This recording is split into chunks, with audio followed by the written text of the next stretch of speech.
Добро, ви благодарам за присуството и за интересот што го искажувате.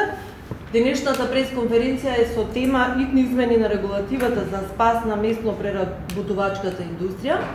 Ке се обратат Гоце Трајчев, председател на групацијата за производство на месо и преработки од месо, и Васко Ристовски од Стопанската комора. Повелете. Ружица, благодарам. Добар ден уште еднаш од мене и ви благодарам на покажаниот интерес и на присуството на днешната пресконференција. Изминатиот период ние одржавме неколку пресконференции на кои алармиравме за проблемите со кои се соочува оваа гранка. Да бидам искрен, наспроти другите делови од прехранбената индустрија, другите сектори, со кои исто така раководам и ги пратам веќе 25 години, ова индустрија за која можеби најмалку се имаше слух и за која најмалку се направи. А последните години се соочува со се поголеми проблеми. Како што и самиот наслов на денешната конференција кажува, веќе генерален и ги сублимира проблемите, тоа се итни измени на законската регулатива за да се спаси оваа индустрија, на која прети тотален колапс. Представниците на оваа индустрија досега укажуваа дека со важечките пред се царински давачки во оваа индустрија, тие беа доведени во една крајно нерамноправна положба во однос на индустриите од увозот, пред се збориме за земјите од соседството. Готовите производи од надвор влегуваат со 0% давачки, додека домашните преработувачи при увоз на суровина и понатаму плаќаат од 25 до 35% на суровината, царина. Земјите во околината немаат царина, освен Србија, каде што е 8%, значи драстично помала царинска давачка од онаа ке нас, а во принцип најголемата конкуренција доаѓа токму од таму. Ова уште повеќе очекувавме и на еден начин веќе и последиците се очекуваат со отворен Балкан, односно Берлински процес. Како год и да го наречеме, тоа е тоа, отварање на граници, и ова веќе стана сериозен проблем за оваа индустрија. На овој начин компаниите не само што се доведени во ситуација да ги затворат своите капацитети, туку и да размислуваат за селење на производството надвор од државата. Владата на Република Северна Македонија пред 3 години во редовни едни нормални економски услови го согледа овој проблем со кој се соочуваат компаниите и донесе една автономна мерка за привремен слободен увоз на замрзнато свинско месо за преработка. Нагласувам, затоа што не е за продажба, туку само за преработка. И со оваа мерка донекаде се надмина тешката ситуација, не зборам само за увозот, туку зборам и за ситуација поврзана со одредени прилики во тој период. Значи, дојде ковидот, дојде војната во Украина, се зголемија цени на енергенси, на транспорт, на суровини, едноставно нови прилики за работа, кои беа доста тешки, неповолни за компаниите, меѓутоа со оваа мерка донекаде се ублажи тој шок и пред се позитивниот ефект беше во тоа што цените се задржава на исто ниво. Меѓутоа, мерката минатата година во јуни истече со објаснување дека веќе не може да се продолжи затоа што од ЦЕФТА и правилата согласно подпишаниот договор ЦЕФТА не го дозволуваат тоа. Во меѓувреме ние се обидовме, кога збориме за регулативата и за спас на оваа индустрија, се обидовме да го решиме овој проблем на начин како што е тоа решено веќе некои други индустрии, односно ова суровина да се направи измена на законот за царинска тарифа и суровината која е за преработка со посебно означен 9, односно 10 број во царинската тарифа да се означи само за преработувачи и да биде ослободена. Додека во трговијата и понатаму да се остане истата давачка. Имавме доста состаноци и со производителите, со фармерите, и со представници од владата, од министерството, на еден начин се дојде до некој договор, до некое решение, беше објасната целата постапка од царината, контролен механизам, казнениот дел и така натаму, за да во последен момент пред мерката да оди на гласање во собрание, односно влада, беше повлечена затоа што сепак фармерите не се согласива до крај. Практично се оно што договаравме со нив падна во вода. И потоа беше разговарано дека можеби ќе се изнајде начин да повторно се даде една автономна мерка, овој пат наместо 6 месеци на една година, за да се ублажи тој ценовен шок. Меѓутоа, ни тоа не се донесе. Во меѓувреме, цените на енергетиците паднава, се вратива на претходното ниво, но остана проблемот. Транспортот е зголемен и понатаму цената останува на она ниво. Суровините, цените на суровини се зголемени, со што практично оваа индустрија трпи големи загуби. Според податоците добиени од компаниите, индустријата бележи пад во производство некаде од 20 до 30%, зборам генерално, на ниво на држава, на ниво на домашна индустрија, и веќе еден дел од вработените се отпуштаат од компаниите затоа што се намалува производството. Најлошото се е што цените нити на транспортот, нити на суровините ќе се вратат, особено додека траат се уште војните действија во Украина, кои се поврзани на еден начин со најголемите производители, Украина и Русија и така натаму. Немаше зголемување некое драстично, минимално во изминатиот период на цените, благодарение на добрата политика на компаниите кои успеава да набават во еден период се уште ефтина суровина од Канада, наместо долгогодишните партнери од Европа. И до сега барем ситуацијата се задржа на тоа ниво благодарение на овој потек, меѓутоа во меѓувреме и во Канада се подигнава цените, дојдо на ниво на оние што се во Европа, што значи дека идниот период, барем во тој поглед, ќе биде веќе непредвидив. Од друга страна, пошто ги спомнавме фармерите, морам да кажам дека податоците, ако се анализираат за фармерското производство, таа гранка бележи благ, но постојан, односно континуиран раст во производството, што значи дека мерката како таква не е воопшто не ја погоди. Напротив, компаниите од оваа индустрија цело време беа на еден начин кооперативни, секој пат беше откупувано целото количество на домашното производство, секогаш кога имаше вишоци, особено великденските празници, кога се така натаму, компаниите излегува во пресред, го откупувава производството. Со појавата на свинската чума, повторно домашната месна индустрија на барање на Агенцијата за храна и ветерина излезе во пресред, се она што беше согласно законот во околина од 30 км да се заколе, да се преработи, беше постапено така да сметаме дека домашната индустрија и покрај сите потешкоти излагат секогаш во пресред на институциите на државата за спас на индустријата, но пред се и на фармерското производство кое е поврзано со оваа индустрија. Така да сега во овие исклучително тешки услови за работа, каде што најголем проблем сметаме дека во моментов е регулативата која само ја отежнува работата на оваа индустрија, сметаме дека треба да се седне и уште еднаш да се разгледат сите овие проблеми, во спротивно ќе имаме или затварање или пак селење на домашната индустрија. Ова е делот за суровината, оној другиот дел кој што се однесува на законот за адитиви, кој исто така представува проблем, ќе добиете објаснување од колегата. Поверете. Да. Благодарам, добар ден и од мене. Благодарност за интересот, за посетеноста.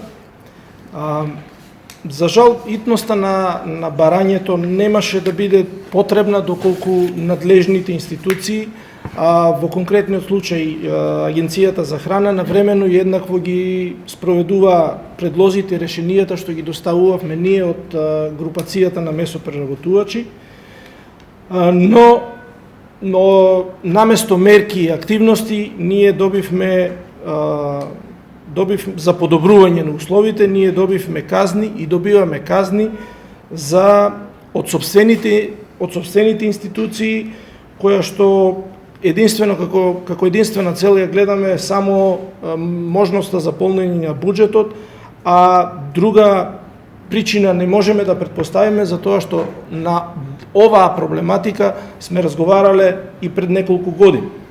Имено пред 2 години има одржано состаноци меѓу групацијата и Агенцијата за храна, во конкретниот случај за третманот на месните производи според природните и дозволените граници на полифосфати во производите, и има доставено официјално барање за усогласување на правилниците, за предложување на соодветни измени и мерки со цел да го немаме овој проблем. Така што денешнава наша реакција е што од причини познати само за агенцијата, иако не решен проблемот, како и пред 2 години, така и сега, домашните производи и компании единствено се спречени, добиваат забрана за производство и добиваат казни, додека увозните производи пуштени во слободен промет, иако се со учество на фосфати и полифосфати над дозволените граници, се пуштени слободни во промет. Ова го подкрепивме и со анализи од земениот слободен промет на увозните производи кои што се наоѓаат низ маркетите. Ако има некој заинтересирани, можеме да ги приложиме анализите, не би сакал со имење и на фирми и производи. Од тука ние како домашни компании кои што придонесуваат во буџетот, директно и индиректно на државата, и ги плаќаме и самите институции кои не контролират, се прашуваме и сме зачудени кого штитат нашите институции. Домашното стопанство или увозните компании. Да потенцираме. Воопшто не ни пречи контролата. Ние ја поттикнуваме и ја охрабруваме и секогаш сме ја поддржувале. Но таа треба да биде еднаква за сите.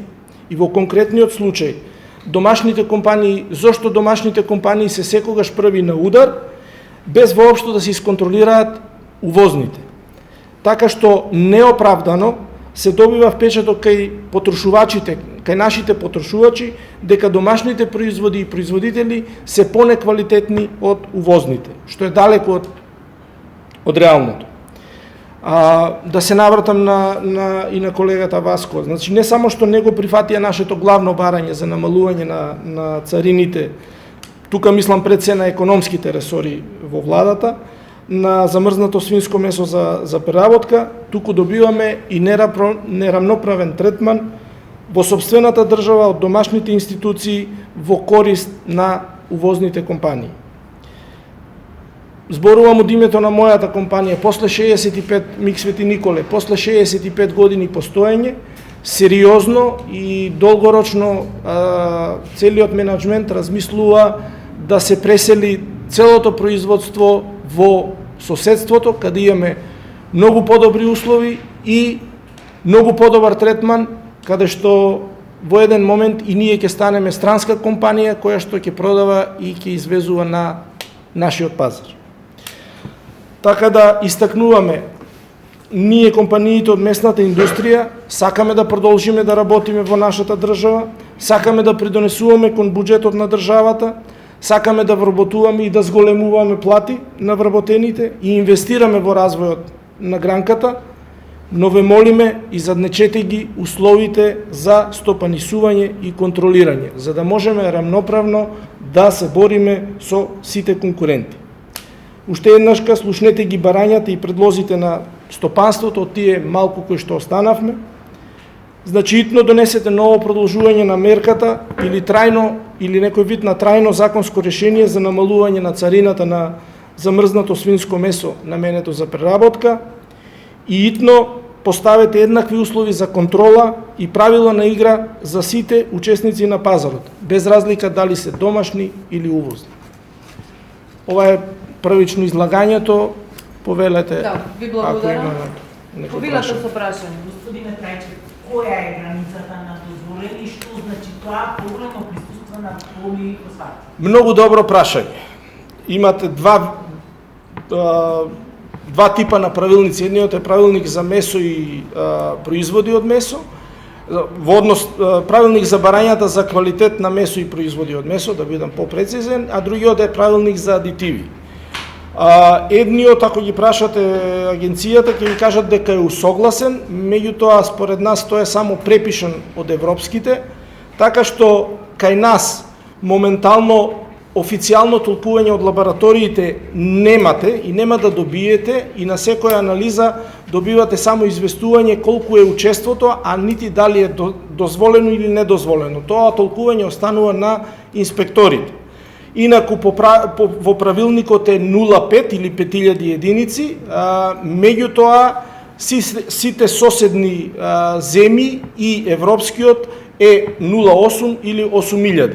Меѓутоа, за да ви појаснам, самото месо како природно во себе содржи овој тип на хемиски соединенија, фосфати и полифосфати, и кај другите е направена разлика од природни и додадени фосфати.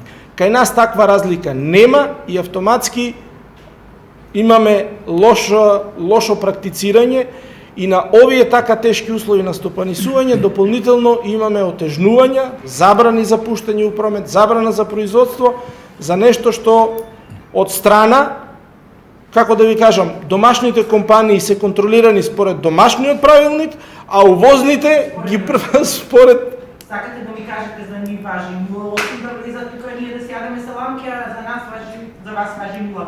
Очигледно е така, затоа што земавме мостри и добивме анализи и за жал и увозните имаат повеќе. Само да додадам, ние како комора, додека го анализиравме овој проблем, се обративме до две големи европски компании, ќе кажам, односно од Хрватска, двете најголеми. Разговаравме телефонски со луѓето и она што таму ни беше потенцирано е токму ова. Затоа што едната и другата компанија изазуваат овде, вика, ние секојдневно се соочуваме со вашата агенција и со вашите правила како голем проблем. Србија тоа го има најубаво решено. Тамо се гледаат вкуп 0,8, односно 8, како кажа Гоце, па сега дали е додадени и стегнати, затоа што секој месо има различен. Особено пилешкото предњачи во однос на другите видови на месо има многу повеќе. Вие ќе си го избалансирате, нема да ја предете границата. Она што Европа го кажува, тоа е во правилникот не повеќе од 5 додадени, меѓутоа не се спомнува другите. И така да насоката и од овие две компании која ни беше дадена, рекоа ако менјате нешто, направите дистинкција, не повеќе од 0,5 додадени, не повеќе од 0,3 да бидат природни. За жал, ке нас веројатно при преведувањето, како и многу други закони, кога се преземаат од тамо, се преведе да се стават, некоја грешка ќе се направи, некој збор, автоматски се менува целото значење и кај нас практично се држиме цело време на таа величина 0,5, но се третира како вкуп. Ние имаме податоци, значи земени производи од странски компании, каде што има 0,57, 0,54, и тоа иде регуларно кај нас, меѓутоа домашна компанија која направила со 0,57, 0,52, се казнува компанијата, се забрануваат цели производни групи и така натаму, што сметаме дека не е во ред. Парично е или повлекување на производот? Па зависи, има постапки, процедура која како е, зависи кој лот. Генерално е нерамноправен третман, нерамноправни услови на не правила на игра. Може да знаеме процентуално колку домашните производи задоволуваат потребата на млечниот пазар? Како процент, како капацитети, домашните компании, месопреработувачи, имаат капацитет не само за домашниот пазар, него имаат и сериозен капацитет за извоз. Немаме стартна основа, за да немаме исти услови за да можеме да работиме во таа насока. Зошто? Затоа што ова што го бараме како намалување на царината, истата суровина што ние ја купуваме од исто место, од Европа, како што ја купуваат и сите други соседни наши, од кај што најчесто стига увозот, кога ја увезуваат кај нив за преработка, таму царините се меѓу 6, некаде се 0% давачките. Кај нас се над 20%. Капацитети ние имаме за производство, за задоволување комплетно на домашните потреби. Имаме и слободни капацитети за извоз. Немаме иста стартна основа. Тука е и целото наше барање. Тоа значи нема и кај нас да се купи суровина, мора да увезувате. Кај нас секако нема. Кај нас за свежо месо, за свежо конзумно месо, генерално 90% мислам дека сме покриени, во одредени случаи, пикови, празници, можеби не, меѓутоа генерално за свежо конзумно месо, за преработка ни оддалеку. Ако сме кај свежото, сега Србија најави зболевување на цените како резултат на свинскава чума и Грција најавува зболевување на цените на свинското месо. Каква е ситуацијата? Дали ќе влие тоа на нашиот пат? Па, сигурно ќе влие, ама тоа е подобро прашање за фармерите, зависи нивните капацитети какви се. До сега добро се држа, мене ако ме прашате, оти соработуваме секако со нив. Има добри биосигурности мерки, добро се држеа и поентата на оваа болест е да се научиме да функционираме во рамките на таа болест, бидејќи се уште, за жал, има некои обиди за вакцина, ама се уште нема ни оддалеку, нема штетни никакви по здравјето на луѓето, меѓутоа има големи економски штети. Така да мора да се почитуваат тие биосигурностни мерки, колку ги почитуваме, толку месо ќе имаме и толку ќе обстане и таа гранка. Ама тоа е прашање сепак за фармерите. Ние сме само соработници со нив. Дали некој од компаниите од месна индустрија ќе биде отплатена од солидарен данок? Па, сега по прометот си секако. Ако збориме за прометот, мада сите се соочени со доста големи падови, не меѓу 20-30% пад на обем, на целокупниот обем. Кај нас компанијата Миксвети Николи има и над 40% пад. Зависи од денност. Не, збориме последната година. Кризата, најверојатно како последица на кризата. Ние обстанавме, ама сега начинот на кој што ќе продолжиме станува потешко. Имате проблем што кадрот, господина Крајчев? Не знае бега? Да. Кој нема? Сите имаме проблеми. Проблемите се надминливи со се уште барем со обуки, со нормално со покачување на плати, ама мора да признаеме и тука се соочуваме со нерамноправност. Зошто? И тие кај што порано бевме конкурентни со платите со вработувањата од зоните, сега зоните се зборам овие индустријскиве зони што се сега се повеќе поконкурентни они, бидејќи нудат поголеми средства, ама имат поголеми резерви, они имаат поддршка од државата. Ние напротив да придонесуваме во државата. Ако еве за мојата компанија да ви кажам, значи за минатата година за царина имаме некаде над 27-8 милиони денари царина, директни средства во државата, во буџетот на државата, а по основ на придонеси за плати и за здравствено некаде околу 28 милиони. Значи вкупно над 50 милиони денари, или сами може да пресметате колку е придонесот на... Зборам од името на мојата компанија. Вие придонесувате, тие ви крадат на Купно отиште во буџетот, знаете. Колку чествува индустрија во буџетот? Во буџетот како... Сега не знам како дел од земјоделството, ако се земе како дел од... Ние сме во земјоделие, валјда, ставени, не во индустрија. Зависи по која дефиниција, мислам дека во земјоделството. А колков дел од земјоделството, не би можел искрено, немам таков податок. Треба да се видат последни бројки, може би. Немам таков податок. Година, Да.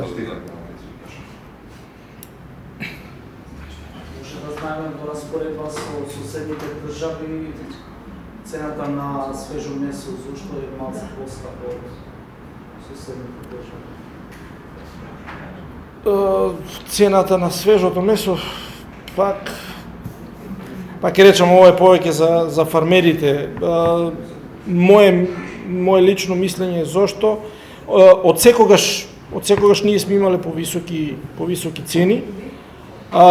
До сега оваа местната индустрија беше како барометар, како коректор на цените на свежото месо. Зошто? Затоа што ако вие имате преработено месо или некое парче месо кое што е поевтино од категоријата на свежо месо, ќе се замислите дали ќе земете толкава количина на месо свежо колку што се планирали или дел од таа ќе замените со поевтино. На тој начин сме биле коректор на цените. Сега веќе не сме затоа што и ние немаме никакви заштита, мислам не заштита, него немаме ослободување. Сета царина мора да влезе во конечната цена на производот. А од друга страна па Србија има енормно големо производство.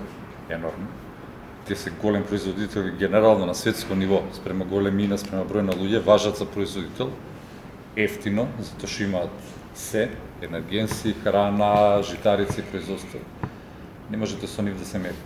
Генерално, како последица на кризата и на последната година со почетокот на војната и со цените на енергијата и со состојбите со афричката чума, генерално во цела Европа производството на товеници генерално е намалено и се намалуваше за да обстанат фирми. Така да фармите, така да сите најголеми производители и извозници на замрзнато свинско месо сега се враќа потрошувачката, ама касни понудата. Така да дел мерки од предпазливост заради болеста, дел мерки кои што ги намалија основното матичното стадо кое што треба време, година и пол да се врати назад, така да многу повеќе фактори кои што генерално не зависат од нас. Користите ли програмата има два видеоста на търговските 8 милиони евро в рамките на втория помощ? Дали имате прецена? Не, генерално интересот кај компаниите од нашава, мислам, ние секогаш сме били интересни и сме заинтересирани за тоа, меѓутоа за тоа важи повеќе за мали и средни предпријатија. Оние поголемите компании се ограничени со бројот на вработени, со обемот, вредноста, прометот и така натаму. Иако сме заинтересирани, ама не можеме да се квалификуваме. Дел, не сите, да не се разбереме повеќе. Благодарам. Благодарам.